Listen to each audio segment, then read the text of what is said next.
You have your AP upright and your PA chest upright. That's your routine or essential projections. Most of the abdominal series you do will follow this format right here. We also have some alternatives. So this will order what's called a two-way abdomen, not including the chest. And that's going to be your supine or KUB and your AP upright.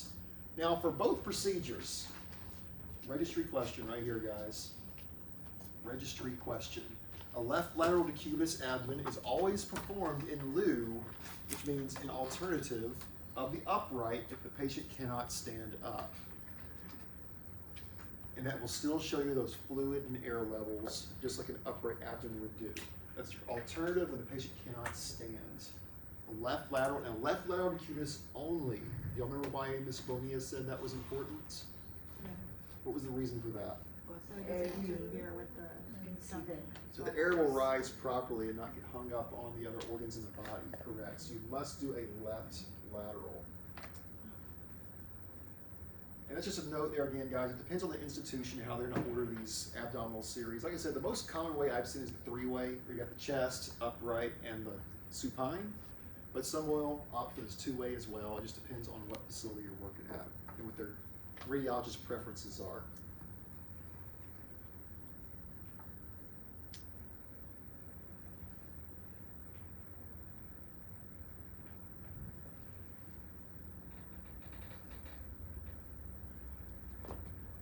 Next, we're just going to start breaking down these projections, of which there aren't very many, as you guys saw from lab this week.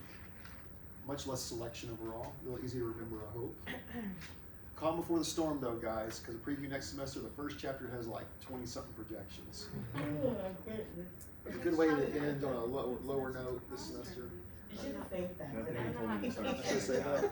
Well, you know, I like to be transparent. I like to be transparent. What'd you say? I said one of the seniors, her name is Bethany, told me to start studying like everything from the next semester now. Very wise words.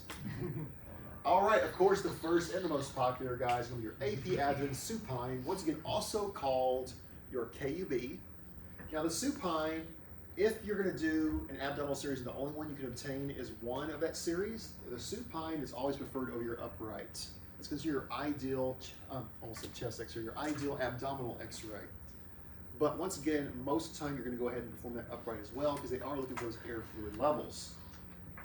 So how are we going to position, guys? Of course, MSP to the midline of your grid. So your crosshair, that vertical line in your crosshair needs to line up with your MSP, going straight down the body. You do want to support the patient's knees. As we know, and all of you being patients at this point, practicing in lab, those tables aren't the most comfortable. And if you're laying on a hard table, especially if you're sick or in pain, what are you going to naturally do? Shift your weight. If you're shifting your weight on your hips, what's going to happen to your X-ray? It's going to be rotated. And we want to avoid rotation. So go ahead and have the patient bend their knees or put a support or pillow under them to help them be a little more still for you. We must ensure the pubic symphysis is included on our supine abdomens. Now, you're going to see alternatives at clinic. Your techs are not going to do this. They're going to send these in. Per the curriculum and per what we call quality imaging, and please do this when you become a tech, if you're missing that symphysis, you must repeat that radiograph to include the symphysis. That is important. That's also a registry question. We'll try to trick you on because so many techs do not do that. For your tall patients, a lot of times that symphysis will be clipped because a tall, skinny patient, the abdomen is going to be a lot longer. You do what's called a bladder shot. And that's just going to be a lower pelvic type X-ray to include that pubic symphysis, make sure that bladder's on the film as well. Even though we can't really see the bladder, we want to include it in case there's any kind of issues going on in that area of the body. Our IR and our central ray, of course, center to our iliac crest. Did we get used to cupping those crests this week? Are we still having a little trouble finding those crests? Or is it getting a little easier? Did y'all find the crest or the as is? The as is. Or both? The as is. That's what gets people is that as is. Make sure you're cupping the top of that crest. If you are not, you'll end up being too low on your radiograph. You want to make sure you're nicely centered. Yes? I have a quick question. So to find the iliac crest, do you think we should just palpate straight or we should palpate at an angle? You want to palpate right on the side and dig your hand in on top. No, but to find it, You like is this? it easier like to cut at an angle or just straight? Just straight. Straight at an If you go at an angle, you're going to risk getting as is. Straight's going to be better. All right, once again, guys, perpendicular to IR, level the iliac crest on that central ray. Keep in mind, also with your hypersthenic patients, does that mean the patient's very wide or very skinny? Me, my Very size. wide. No, you are not hypersthenic. Trust me. Hypersthenic is going to require at least 2 crosswise projections, sometimes more. I've had patients so large they required 4 x-rays, all 4 of those quadrants of the abdomen to get it all on there. And then once again, your tall, skinny patients, your more asthenic patients, they may require that separate bladder image to make sure you're including that pubic symphysis on the film. So once again, those body habits always, it makes a big deal on how we're going to obtain those quality images. We got to think outside the box, make sure we're obtaining all the information that radiologist needs to interpret those films, because they'll send them right back to you and say, hey, you didn't get everything I needed, you need to repeat those x-rays. So save yourself the headache. Huh? Can you draw that little, like the perpendicular and the Oh, parallel? the little symbols? Yeah. Sure. These 2 symbols will be your best friends. There's your perpendicular, there's your parallel. Right there. Sure. R. You know, parallel has 2 L's. Yeah. Just like the symbol.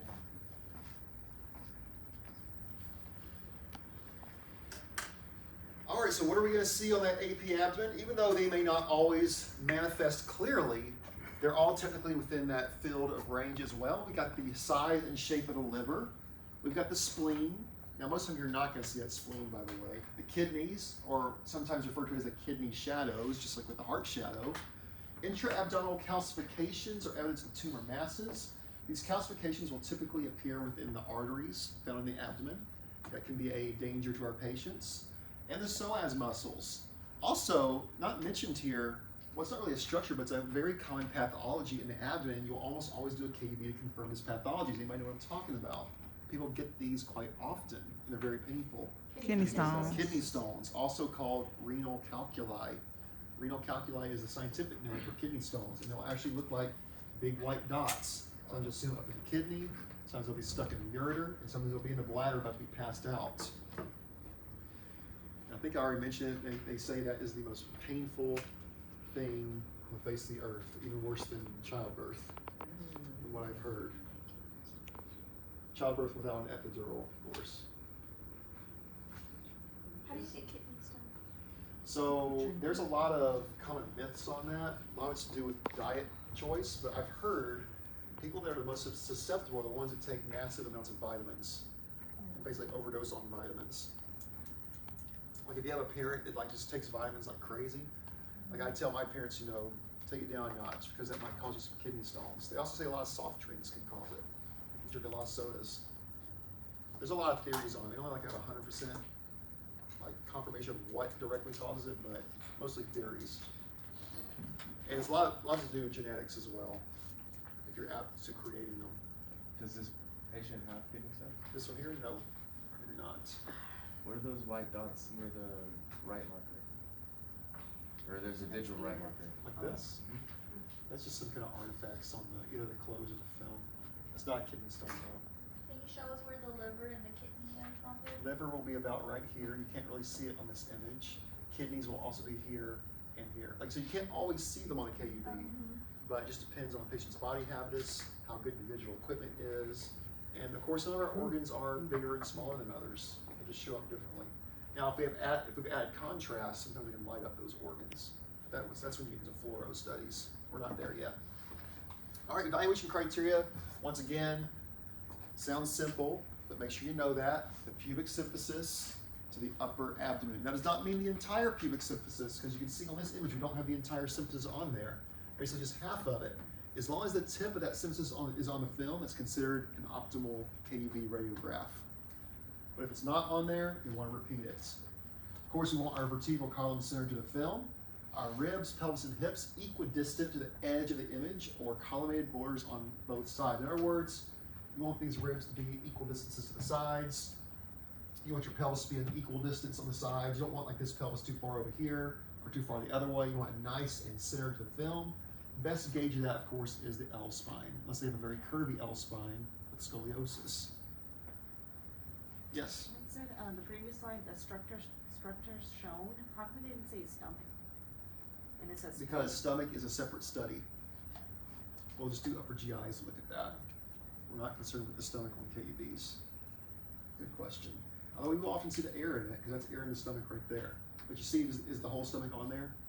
It is not. Most often that stomach will be cut in half, because the way the stomach extends up.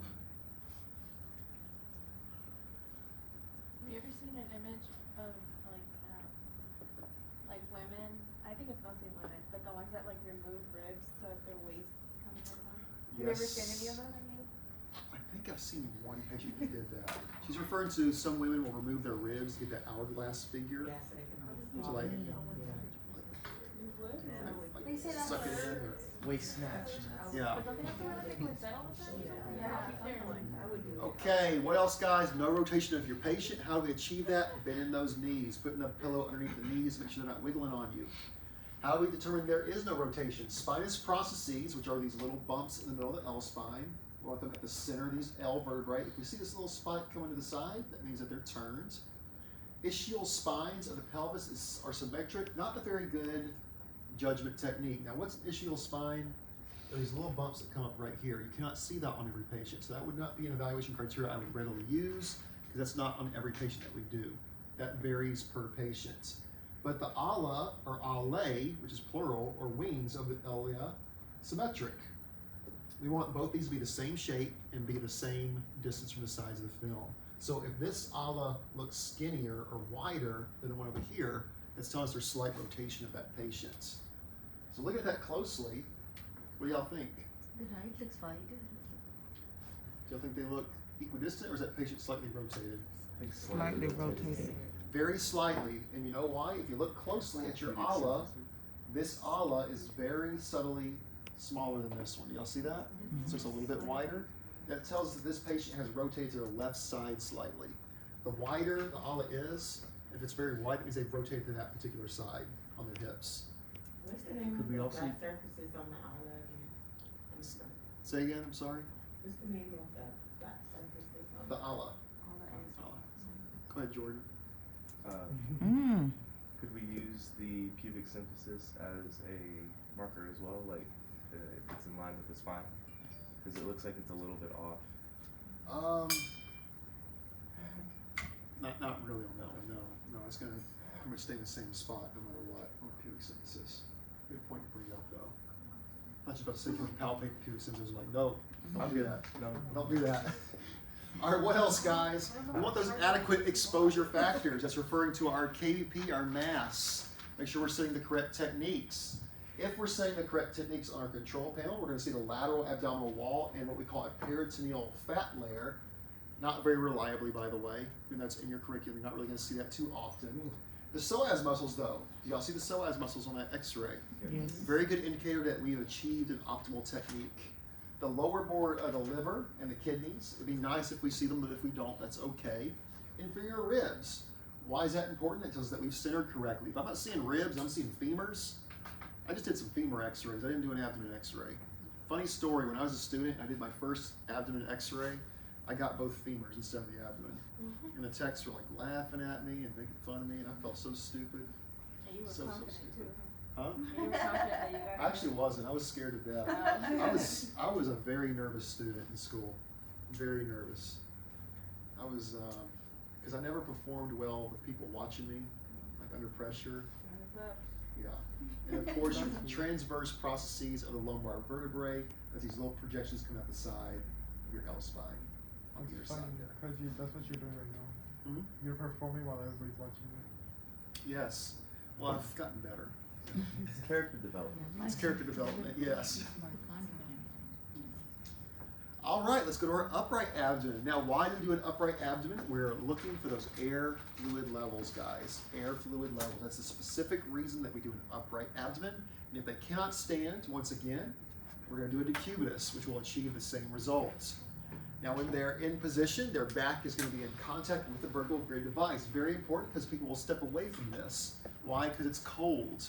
It's uncomfortable.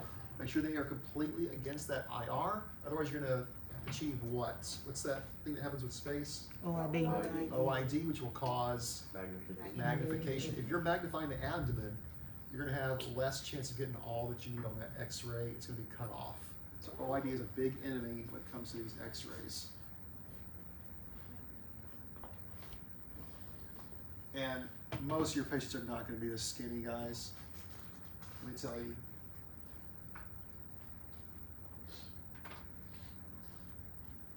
But they use a very skinny person for this demonstration.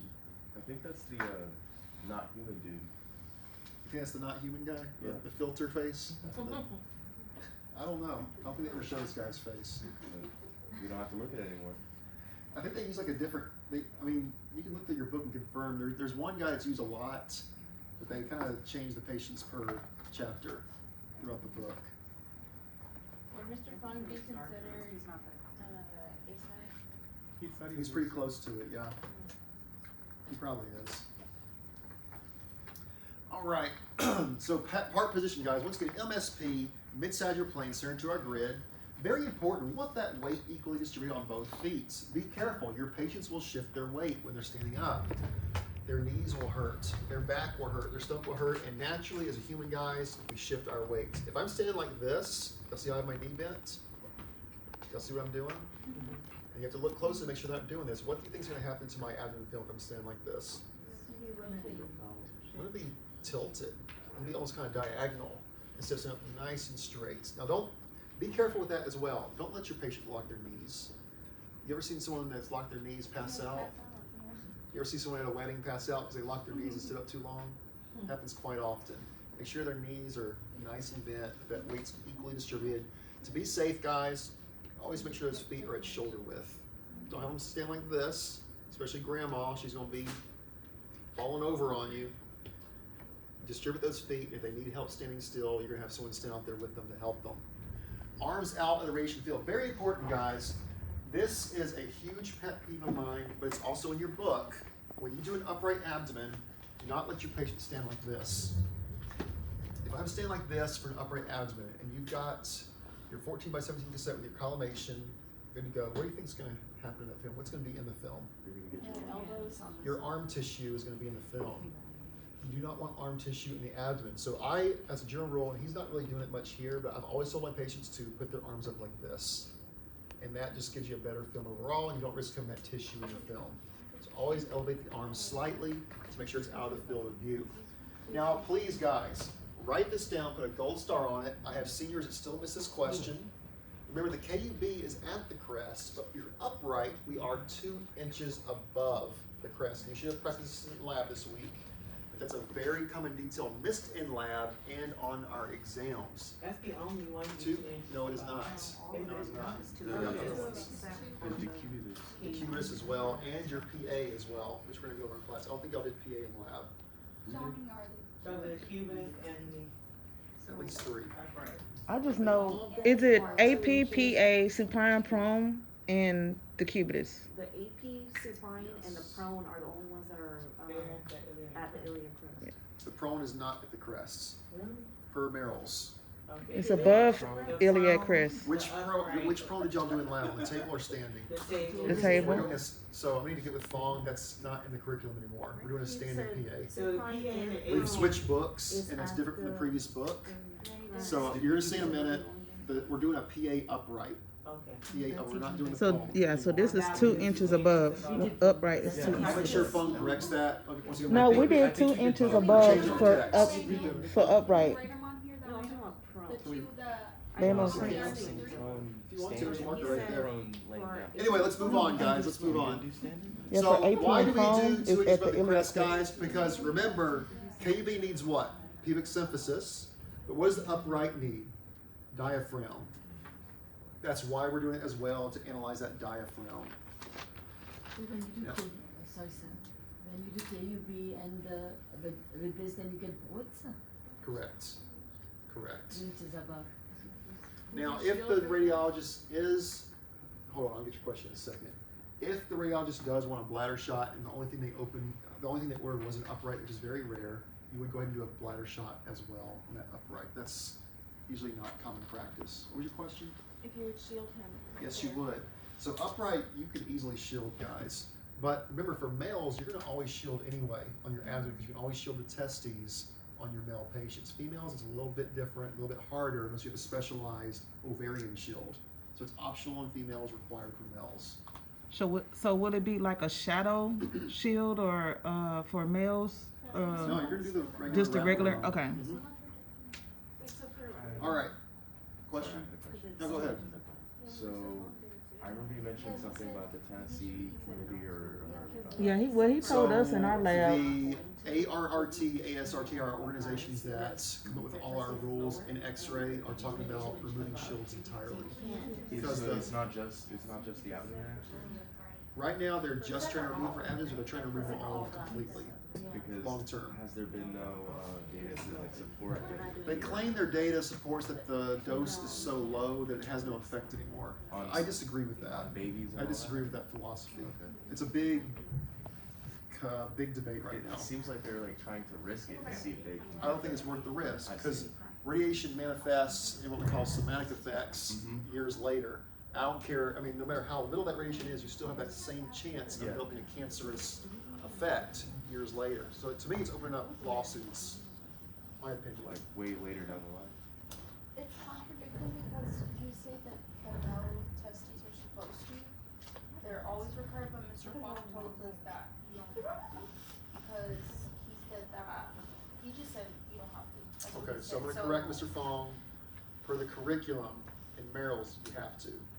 Like I said, we're switching books. Shield. Lawn trigger was a little The different. males? I'll make sure he's aware of that. For males, you have to shield. Yeah, them. that's. I mean, he told us that. He said for lab No, he purposes, said, we're not shielding, no, shielding because for this. she asked him and he said, no, you don't have to, you can. He said, but if you think it's gonna get in your image. you Okay, don't so. Well, per he told curriculum, us in guys, our lab that we per shield curriculum. males from. And I'll make sure Mr. Fong understands. Write this down. Well, for test out, yeah, Remember but this. in general, This may be on your shield test. male, yeah, shield your males. Probably will be on your test. Per the curriculum and per the registry, you must shield males. Females are optional Mhm. on abdominal x-rays currently, even though that might be changing soon. Currently. Central ray, guys, once again, 2 inches above your crest. Why? To include that diaphragm. It's a perpendicular central ray, no angulation. We're doing any angles this chapter. Thank God, right? Thank you. Don't worry, lots more next semester. Now, what are we going to see on our uprights?